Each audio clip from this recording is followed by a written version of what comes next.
American Historical. There you go. Okay.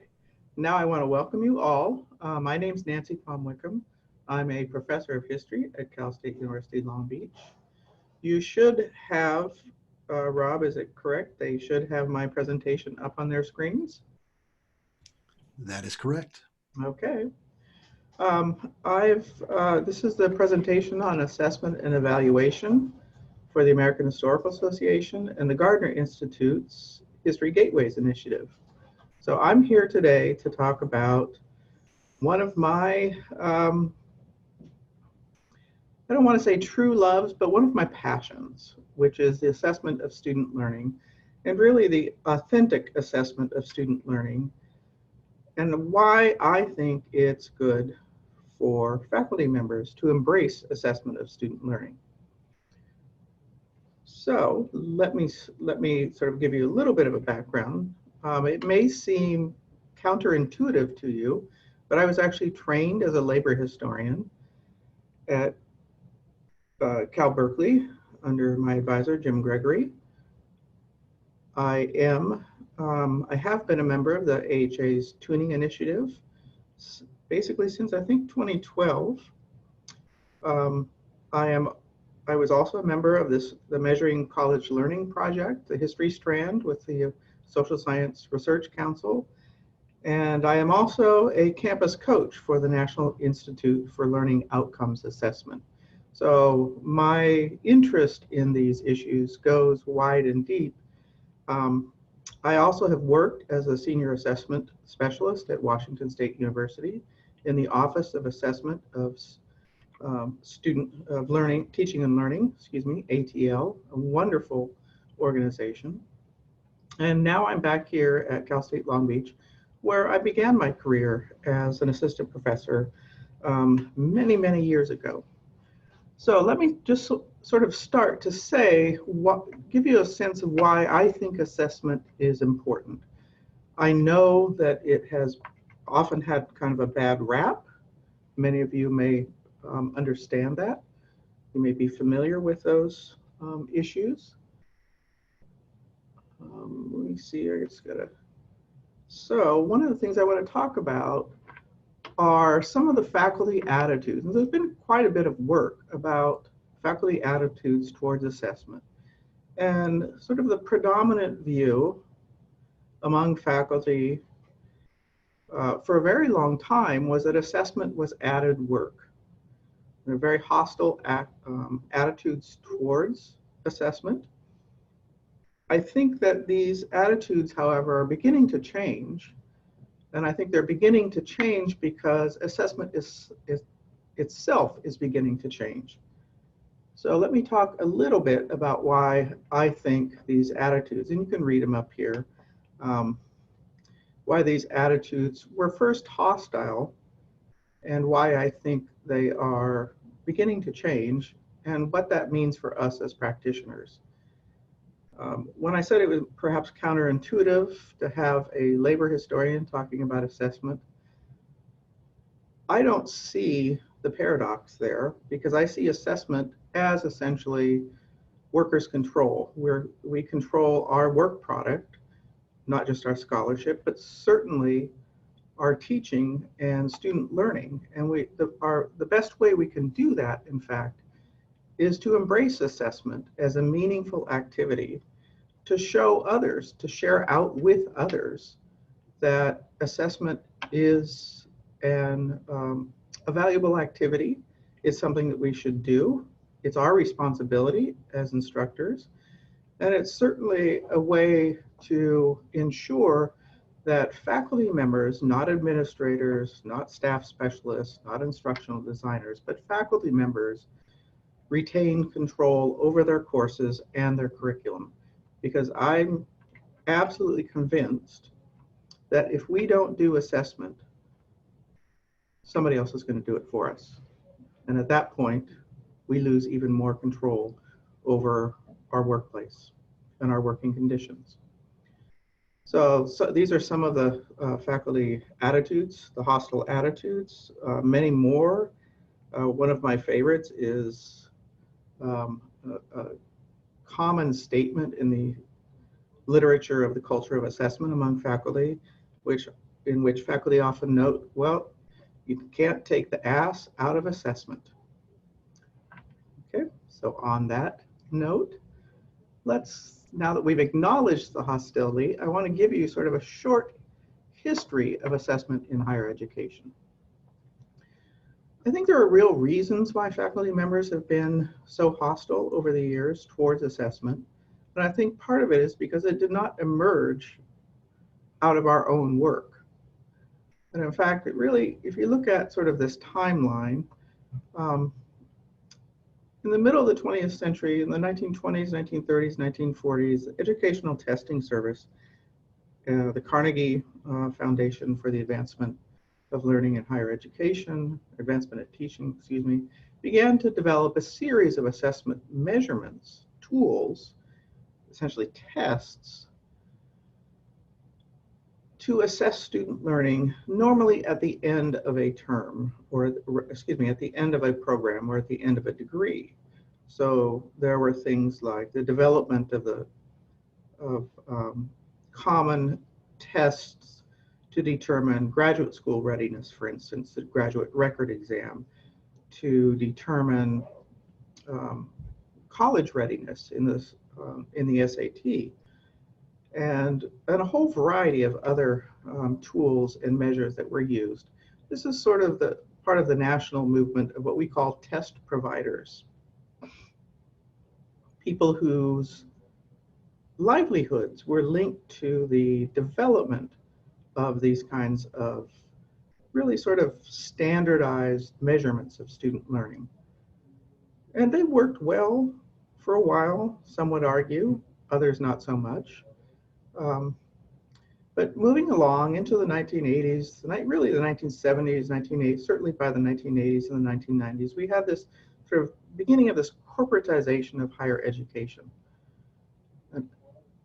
And sort of the embrace among many colleges of business models of education in which we had to essentially, in which we were selling a product to consumers, to students, and we had to ensure that our consumers were getting a good product.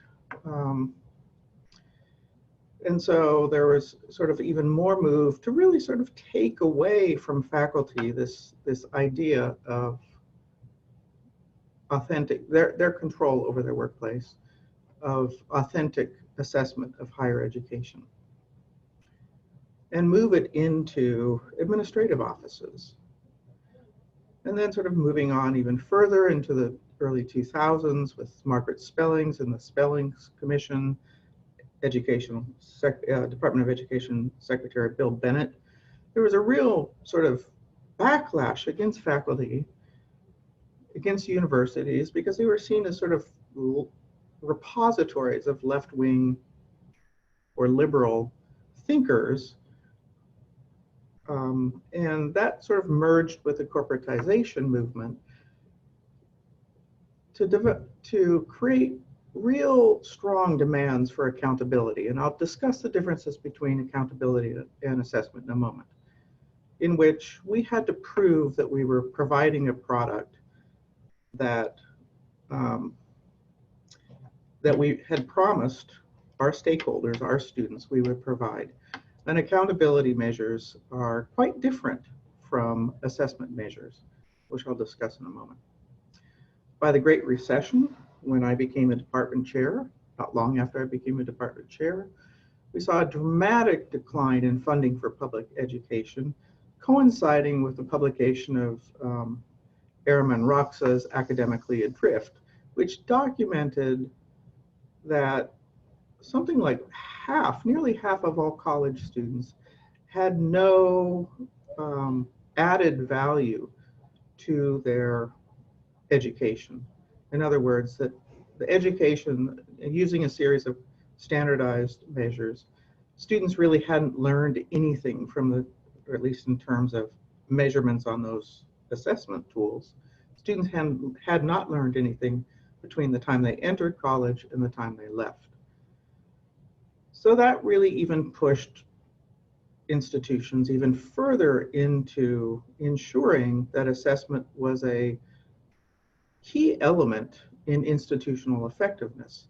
Because if programs, if departments, if colleges, if units were not performing up to expectations, then perhaps we should, as they argued, push the money someplace to redirect resources someplace where where those expectations were being met. And then in 2011, the American Historical Association received money, and they began the Tuning Initiative, which was our discipline's attempt to define the skills and knowledge that every history major should have at the end of a degree, a program at the AA and the BA levels. I was part of this. It was a collaborative effort. It was a very exciting effort. And it really paralleled what had happened in many other disciplines like psychology. The American Psychological Association had a very large handbook, for instance, about assessment and what students should know and be able to do at the end of their degrees, undergraduate students. And then in about 2006, 2008, with the founding of a number of new organizations, including the National Institute for Learning Outcomes Assessment, later on the Transparency in Learning and Teaching Initiative, and other organizations that were really devoted to using assessment as a way to get to improve student learning. And in doing so, they embraced student learning outcomes aligned educational models, which I'll also talk about in a few minutes. So let me talk a little bit about assessment changes in the field. Well, originally, as I noted, a lot of assessment was geared towards accountability and accreditation. That's still an important driver among people who think that we should be doing assessment. But for faculty members, I think the changes in the field today are really important. They're really critical. For instance, increasingly, we emphasize authentic assessment of student learning. And what that essentially means is we use artifacts or student work products to directly assess student learning, rather than, say, administering a standardized exam, end of program or end of course exam. Improvement in both teaching and learning, as well as concerns about equity, are increasingly prominent in discourse about assessment among assessment professionals. Institutions do seek greater alignment within and across programs, and there are more diverse models of assessment arising to support student learning and student success. So I think we're sort of poised right at this this sort of peak of change here, and it's really fortunate for faculty members who are interested in assessment. So let's look at some of the purposes of assessment. Oh, I think I left an N off the accreditation there. So accreditation, accreditatio. Accreditation, essentially, assessment is used to meet external demands posed by regional and national accrediting bodies. History is not an externally accredited field, but many other disciplines are. And there are very large handbooks that document what assessment needs to look like for those disciplines, as well as for your regional accrediting body. I think my slides did not transfer very well here. That's what some of this odd spelling is. So then accountability. So what's the difference between accountability and assessment? Well, accountability is essentially a way that we demonstrate to outsiders what we do. It's the way we speak about student success, which is generally, those are the metrics of retention and graduation rates. they often don't take into account true measurements of student learning, which is what assessment really fundamentally is. Assessment is also used for the purposes of institutional effectiveness, to ensure that institutions are meeting our stated objectives. Institutional effectiveness measures are shared out to external stakeholders, to students, to institutional leaders, but they're also often used for resource distribution, which is one of the concerns, of course, that I have as a faculty member. But today, assessment is more about improvement. It's an intentional and it's a systematic way to determine what students are actually learning. It's a way to help us determine if there are gaps in students' knowledge. What are students getting and what aren't they getting in our classrooms? How might we serve our students in a better and more effective manner to help them meet our expectations? So the improvement element and purpose of assessment is really student-focused, but faculty-driven, and that's a critical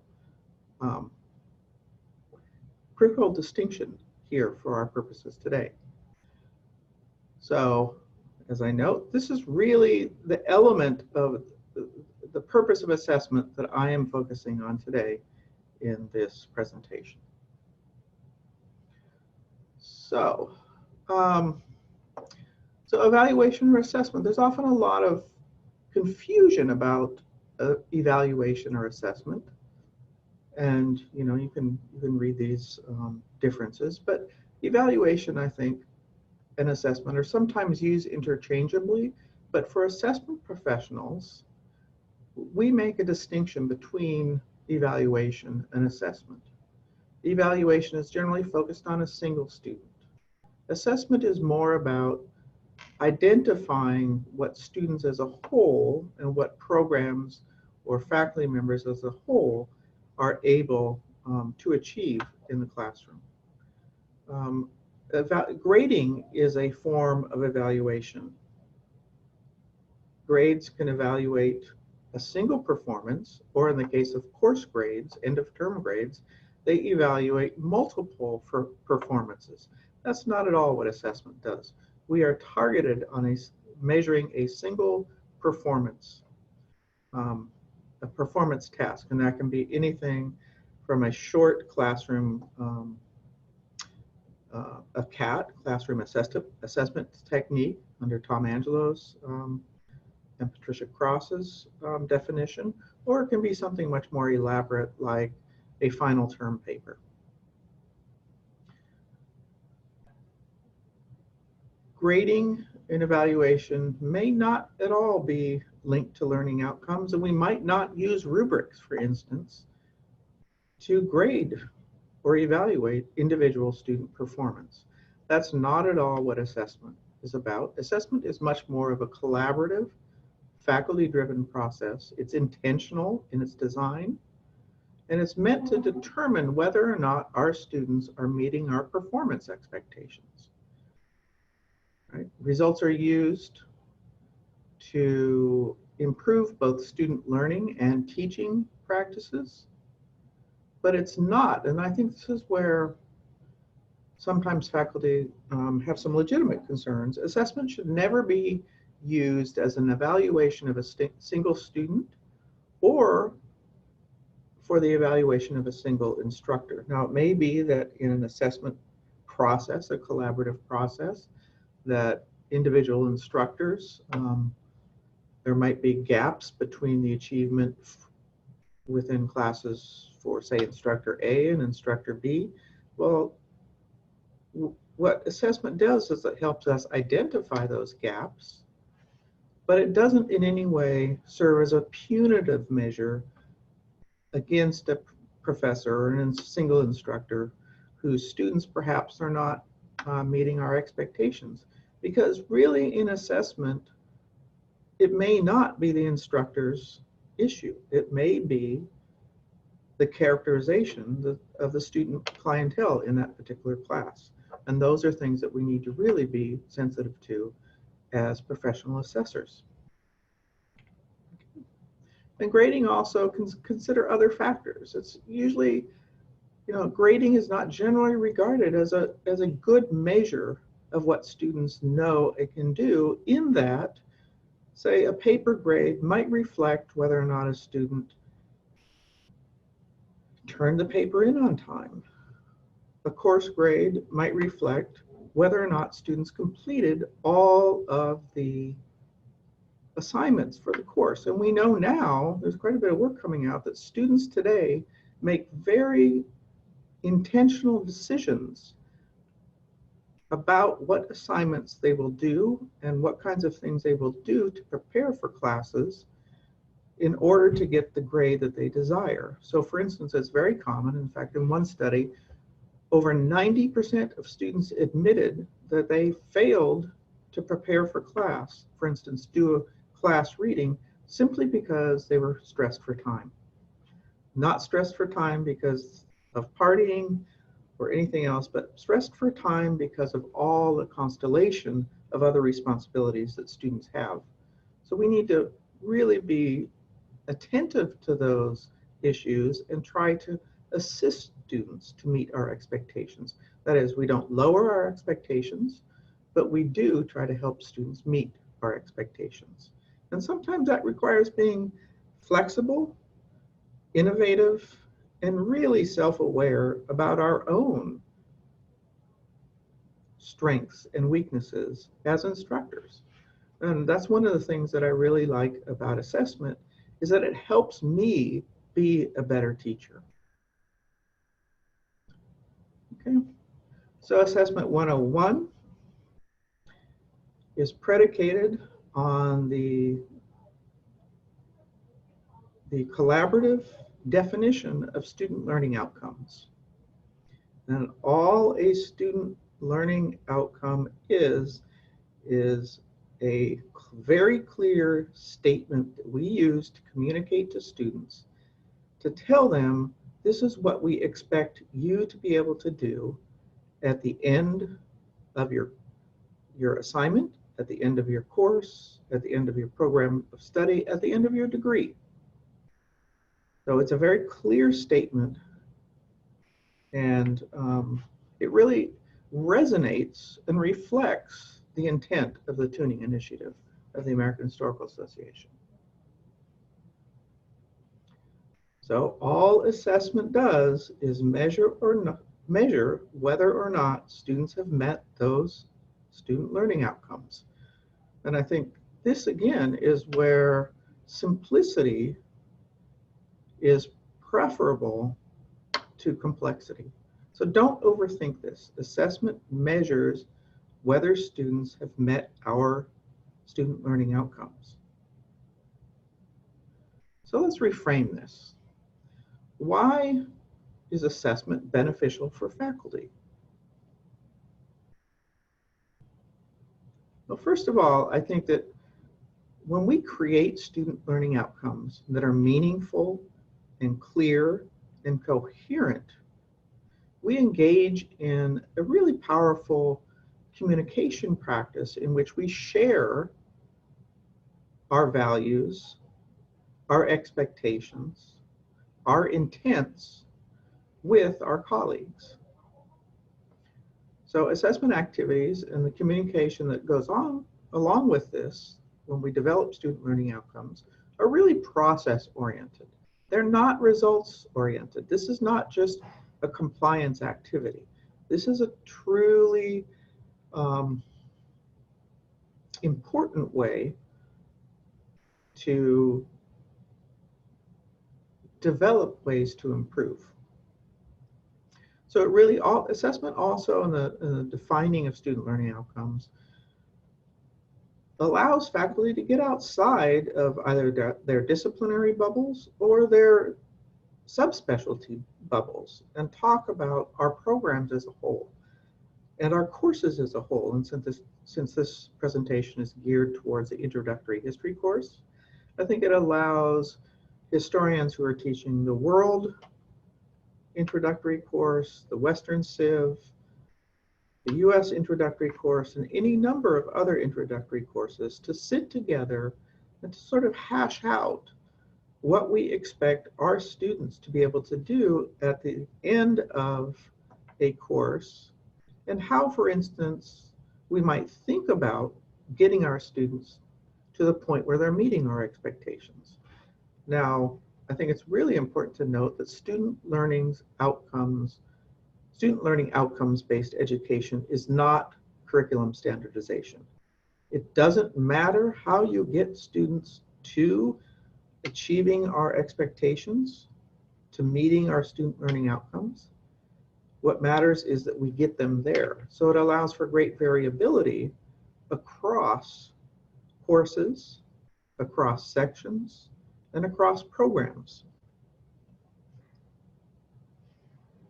Assessment is also really a means to empowering faculty to take back some of that control over the curriculum and over our courses that in the last 30 to 40 years we've relinquished, not because we wanted to, but because professional assessors and assessment folks were sort of infringing and telling us what we should do, what our students should know and be able to do.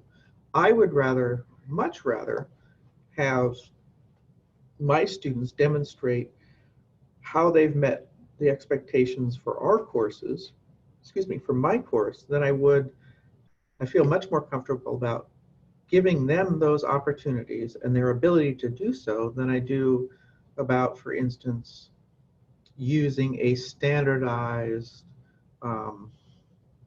test of historical knowledge, for instance. So really, assessment is based on faculty expertise. Faculty expertise means that we identify what we think is important. We've done that with the tuning initiative. You're doing that as for those of you who are participating in the History Gateways initiative, you're doing that now. And you also develop and think about ways to measure student achievement of those student learning outcomes. And really, this is how we roll as historians, right? We are evidence-based practitioners. We don't make stuff up.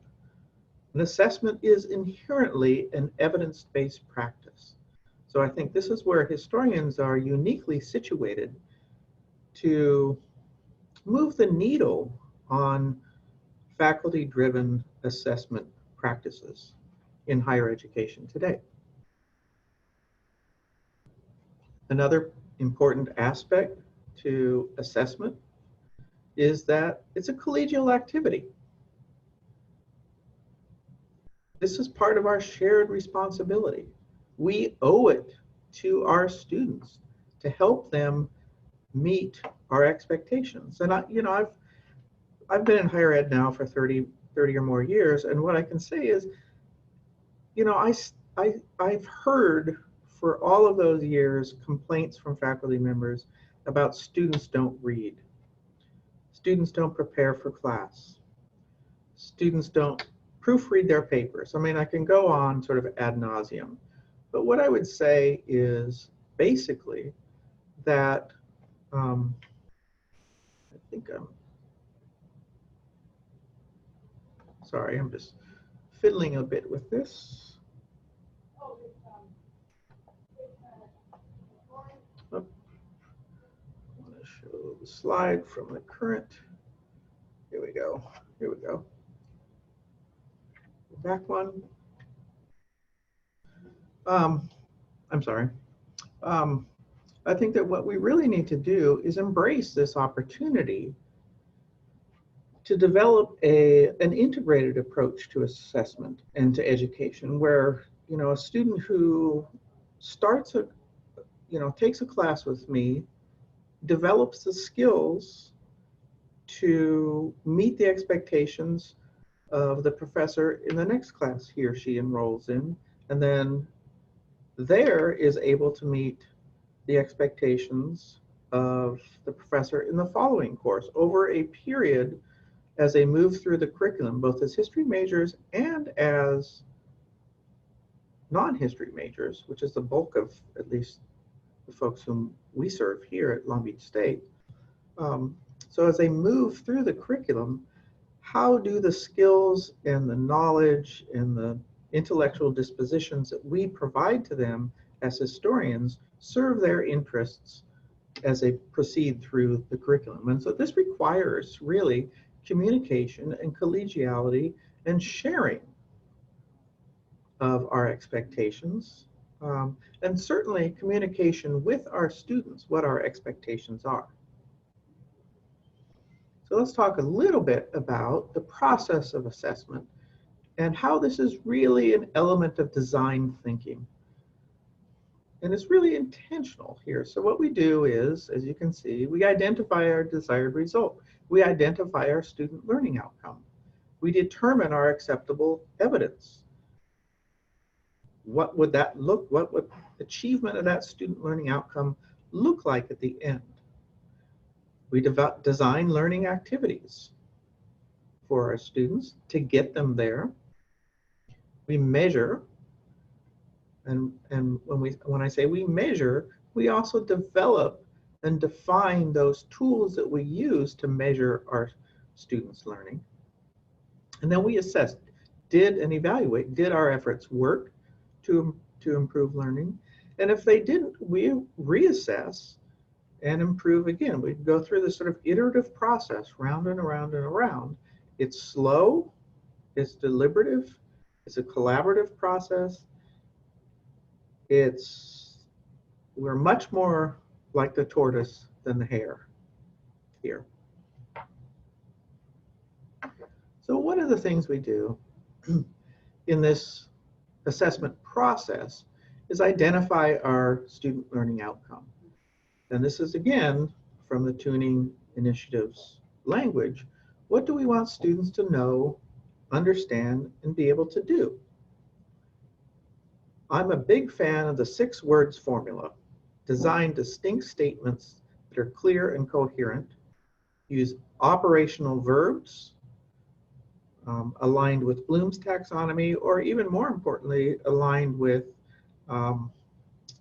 Cliff Edelman's important work on the value of a verb, which is part of the NILOA occasional paper, in which he, in several pages, very clearly identifies the right kinds of verbs to use to indicate performance of certain kinds of tasks. Outcomes are measurable, and importantly, student learning outcomes need to be written from the learner's perspective. In other words, they're really not useful at all if learners don't understand what their expectations are and what their responsibilities are as learners.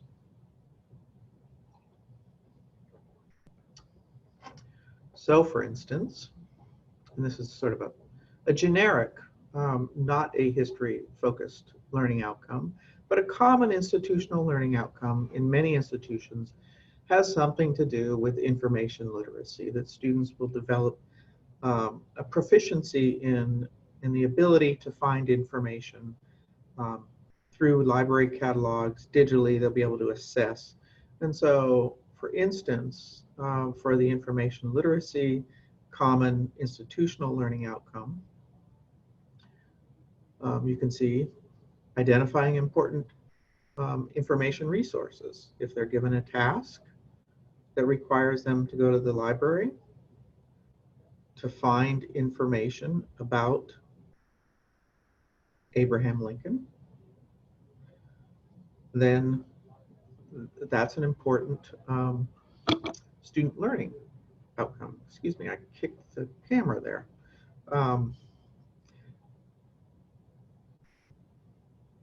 Part of that institutional learning outcome might also be to locate and retrieve information needed.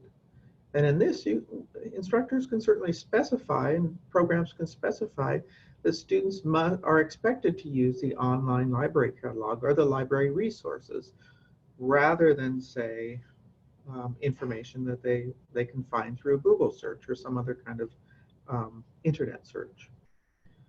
For historians, it's certainly important that students are able to evaluate information for bias and reliability.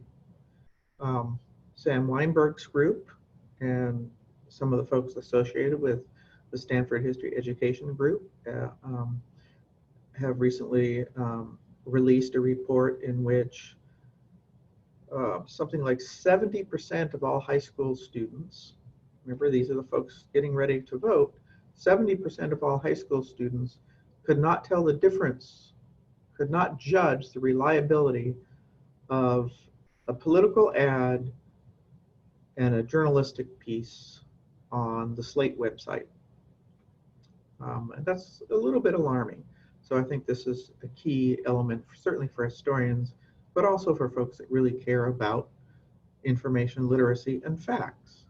And then, of course, using information ethically and legally. For historians, that, of course, means things like proper citation, not committing plagiarism, maintaining our profession's dedication to academic integrity.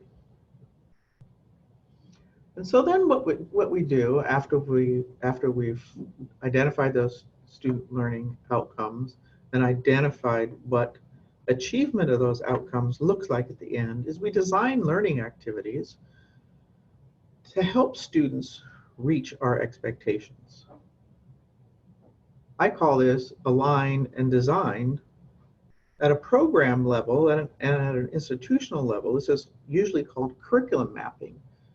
And that's sort of like fitting all the pieces of a puzzle together to ensure that there's sort of a coherent way to get through the program. Mapping is that process in which faculty identify where in the curriculum a learner is introduced, is able to practice, and can demonstrate mastery of student learning outcomes. But at the introductory course level and at any course level, there's a parallel process of alignment where you identify where throughout the course you offer students learning activities that allow them to be introduced to your course learning outcomes or to your module learning outcomes, and where you offer them opportunities to practice specific skills. So here's an example of align and design, the mapping of curriculum in introductory courses for information literacy. You can see, English 1, Criminology 3, Government 10, where students are introduced to certain skills, they can practice them, and then they can continue to practice and where we reinforce those skills. But for a history course, this is an align and design in an introductory US history course, and in fact it's my own history course. One of my student learning outcomes for this course that's been defined by our department is it relates to the historical concept of periodization. So very clearly, we identify and describe historical periods, and then that's the 5 words in the history of the United States. So we introduce, in my class, I introduce them by having students, and these are very short formative assessments. Let me introduce the idea of formative versus summative assessments. Formative assessments are essentially low stakes assignments that allow students the opportunity to be introduced and to practice content acquisition and skill acquisition. So for instance, and you don't have to spend a lot of time grading these either. You can have checklists, for instance, that students have to have a certain number of, they have to, for instance, be able to, when I introduce the concept of periods, we talk about reconstruction. Well, they just have to simply identify and list the reconstruction amendments in order and explain their purposes. If they leave one out, they lose a point. It's very, very sort of like homework, very easy to grade, easy to assess where students are. And then I have them, to continue to practice these skills, create a digital timeline using a variety of digital tools, including Excel, in which they identify 10 major elements of progressivism. And that's up to them to determine what to include and what to exclude. Then I have them later on in the course outline the differences between the first and second New Deals, so they understand distinctions within historical periods within the New Deal. And I in fact have them do an infographic simply about a single reform of the New Deal and evaluate its effectiveness, and then simply tell us, is it still around? And then a summative assignment where they're able to sort of demonstrate their ability to think chronologically, to describe the elements of an historical period, as they create a timeline of the important events in the civil rights movement for their final exam. So I think you can see there how I very intentionally introduce and then give them opportunities to continue to practice these activities. So measuring learning. So formative assessments, I noted, are these activities through the course, low stakes, in which students are able to demonstrate what they're doing. Summative are sort of end of course, end of term, end of unit assessments that determine whether or not they've completely met our expectations. We know that students learn best when they're given frequent opportunities for feedback on formative assessments. So then we need to decide, when we identify our assessment measures, do we want a direct or an indirect measure? I prefer direct because it allows us to see very clearly what students can and cannot do. So some of the fundamental questions that we need to ask when we think about these measures, really, what are we trying to find out? Why? What measure would best document how we're succeeding or not succeeding? How might we need to improve? Where can we get that data, those data? And can we how can we most effectively and efficiently get the data that we need to determine whether or not students are meeting our expectations? So one of the things that are important when we think about data collection is we need to ensure that what we do aligns with the student learning outcome that we intend to measure. And here are three bad scenarios to illustrate what you don't want to do, to illustrate perhaps also why faculty have long been hostile to authentic assessment of student learning. Okay, so we want to make sure they're aligned, our measurements are aligned. We don't assess a speech using a multiple choice test. We want to use time-saving tools. And in fact, you can use Qualtrics and develop a very quick and easy, for the purposes of course assessment, a quick and easy tool to assess a student learning outcome as you grade assignments. It's called embedded assignment assessment, and you can use it on your phone. It doesn't take very long at all. It might add 30 seconds to your grading activity, where you combine evaluation and assessment for different purposes using slightly different tools. And then you also have to decide how much data is enough, right? Do we need to keep assessing every student learning outcome in every cycle, or should we move slowly? Perhaps sometimes we need to circle back and look at problem areas for our students. Here's very clearly, we used You can use Excel, Google Sheets, Google Forms, or other software. You don't need fancy assessment software like a lot of universities and colleges purchase. You can do this very easily with a Google Sheet.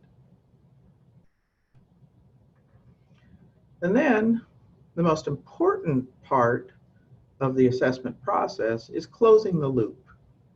You want to discuss your results, you want to report out on them, and then you want to use the results of your assessment to improve student learning.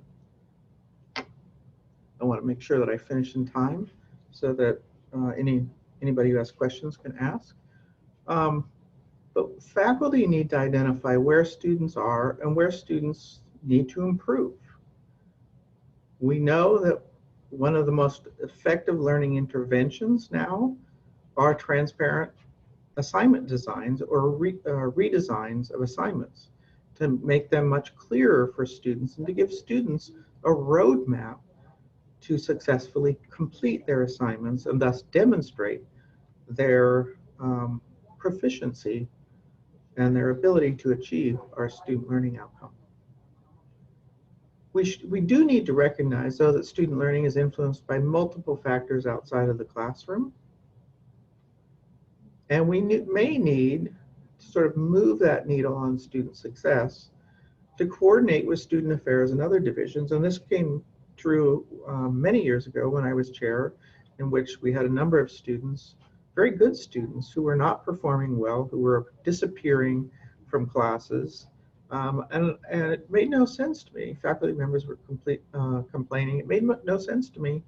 So I created essentially an indirect assessment, a survey using Qualtrics, sent it out to students. We had over a 52% response rate among our majors and found out that almost a quarter were instably housed and about 15 to 20% were food insecure. So when students are hungry, they don't learn very well.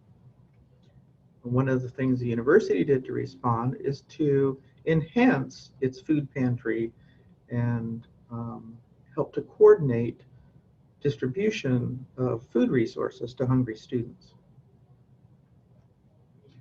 So just a very quick review of assessment principles. As I see it, faculty are experts in instruction.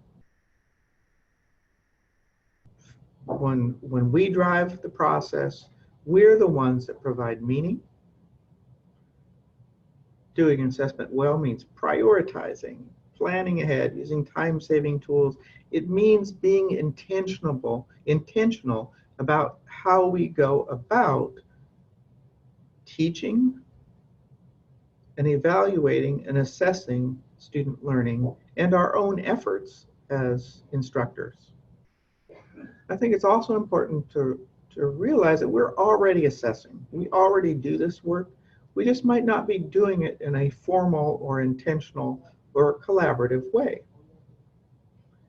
And like I said at the beginning of this presentation, if we don't do assessment, somebody else will do it for us. And that's really what concerns me as a faculty member. Okay, so thank you. Rob, does anybody have any questions? Let's see, I thought I saw Shauna Williams had one. Hi, Shauna Williams.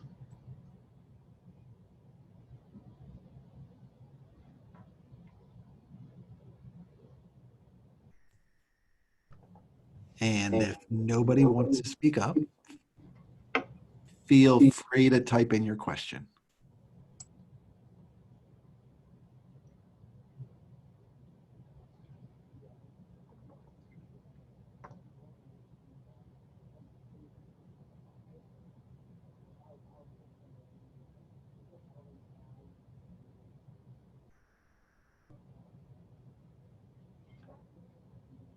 Could I ask participants, how many of you have seen assessment as a burden to you as faculty members?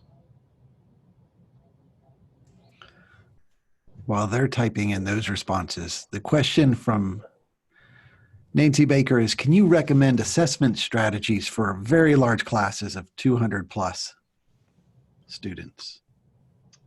Assessment strategies or sort of formative assessment strategies, teaching strategies, pedagogical strategies. I mean, I think they're a little bit different. It really depends on what you're trying to get at, I guess. So in terms of teaching a large lecture class, there are certain ways to engage more students. There are certain tools, of course, that are used. Clickers, I've seen some wonderful instructors use clickers to get real-time formative assessments of what students know by simply pausing in the moment every 10 minutes or every 8 to 10 minutes within their lecture to ask a substantive question. I think there are a variety of other ways. If one uses a textbook, many of the textbook publishers now have developed gamified formative assessment tools where you can push a lot of the content off onto the textbook, that the textbook becomes a primary delivery mode of content knowledge, and then you can ask students to apply what they've learned, and you can assess whether or not students are learning this by looking at the back-end data for some of these formative assessment tools. I'm not familiar with all of the publishers' tools, but Norton has a great tool called Inquisitive, which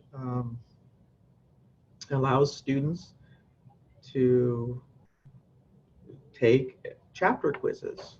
And in my own work over the last several years, what I've asked students is, what can I do for you to help you be more successful? And surprisingly, about 80% of my students over the last several years have said regular reading quizzes.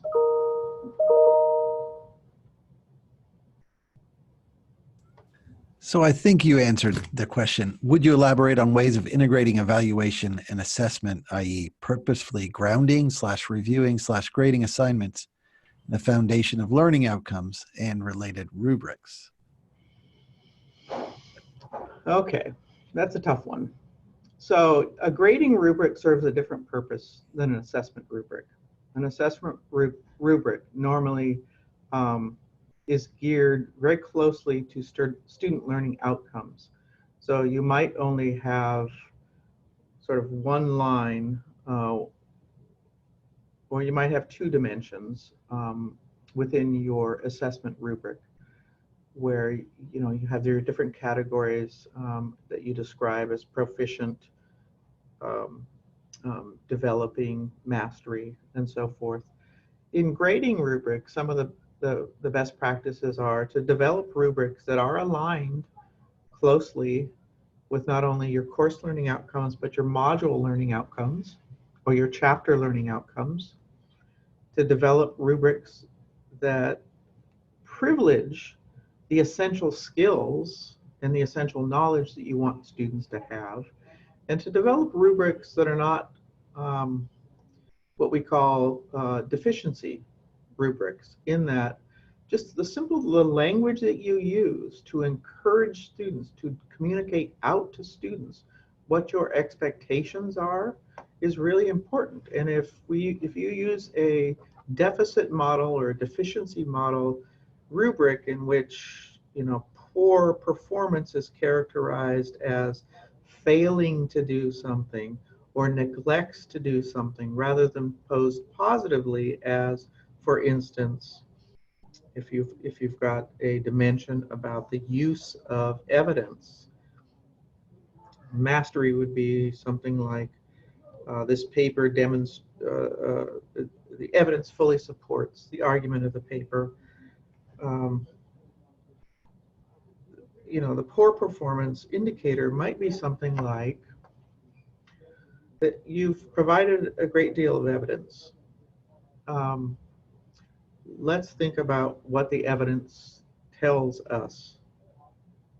and how it really fits into your argument. Now, this is off the top of my head, so I'm not perhaps being entirely coherent here.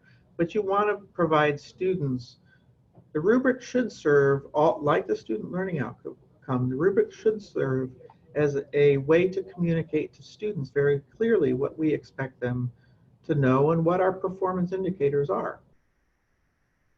I'm not sure I answered your question. So how do you use the two together? Well, you use the rubric to grade assignments, and if you're assessing, say, end of course assessments, you can use another rubric very simply to assess the overall, for instance, use of information, their ability to find sources, to find primary sources, to evaluate them, and to use them in an argumentative paper, thesis-driven paper.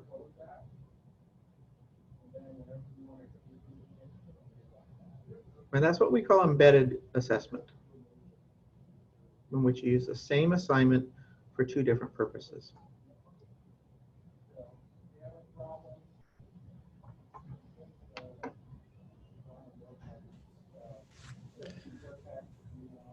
There are some other comments out here. I am trying to make them into questions.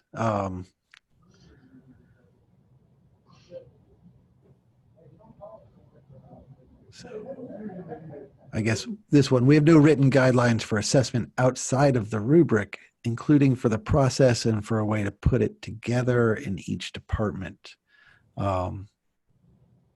Well, that's interesting because it suggests that perhaps the rubric was not developed locally. Now, if you're using a value rubric, there's certainly a great deal of evidence and documentation on how to best implement the use of value rubrics. But if there's sort of an institutional rubric, I would really sort of push back and develop an alternative rubric that is aligned with the outcomes for a particular assignment or a particular course or a particular program. So your program, if you're talking about assessing a program, for instance, you should have your program learning outcomes. And from there, it's simply a process of sitting down, mapping your curriculum, and developing a rubric collaboratively in which everybody or most people participate. And it's hard work. This is not easy work. It needs to be done collaboratively. People have different ideas, and you're always going to have well, not always, but often have somebody in your group, in your work group, who says something like, well, I can't define an excellent paper, but I know it when I see it. Well, you really have to sort of push back on that kind of thinking. Say, well, what makes it an excellent paper? Break that down. And you become sort of very intentional, you become very attuned to sort of granular level of information that then you develop into a rubric. There's quite a great deal of scholarship on developing rubrics, how to best develop rubrics.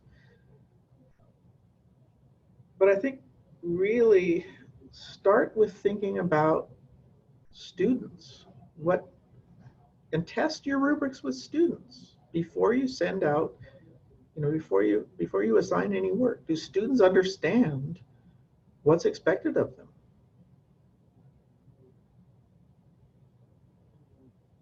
I can provide, and I'm sure that the Gardner Institute can provide references about rubric development. There's quite a great deal of literature on that. Maybe we could share something with the attendees later, along with the slide deck. Sure. It is the top of the hour. Okay. So I want to thank you Thank for you. all of this information. I learned a lot. So that's good. And surprised. We'll stop the recording in just a moment. We will also post this into the platform for the Gateways participants and also share it with the American Historical Association on their site, and along with a few others. So thank you again. Well, thank you.